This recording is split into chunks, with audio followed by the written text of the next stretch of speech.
30 సంవత్సరాల నుండి ఎస్సీ వర్గీకరణ కోసం మాన్యశ్రీ మందకృష్ణ మాదిగ అన్నగారి దండోరా పోరాటంలో భాగంగా సుప్రీంకోర్టు న్యాయమూర్తుల ద్వారా ఎస్సీ వర్గీకరణకు అనుకూలంగా తీర్పిచ్చిన సందర్భంగా యావత్ దేశమంతా ఉన్నటువంటి మాదిగలు సంతోషంగా ఆనందాలతో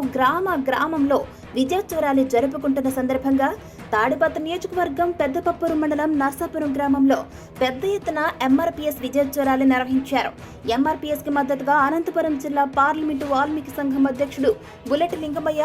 ఎంఆర్పీఎస్ ఎంఎస్పీ జిల్లా working president T Adinarayana Madiga, MRPS MSP Tadipatri నియోజకవర్గ ఇన్ఛార్జ్ పెద్దిరాజు మాదిగ, ఎంఆర్పీఎస్ పెద్దపప్పూరు మండలం అధ్యక్షులు కమ్మగిరి మాదిగ, వాల్మీకి సంఘం యలనూరు మండలం అధ్యక్షులు రామాంజనేయులు, దూదేకుల సంఘం అధ్యక్షులు దస్తగిరి ఈ కార్యక్రమంలో పాల్గొన్నారు.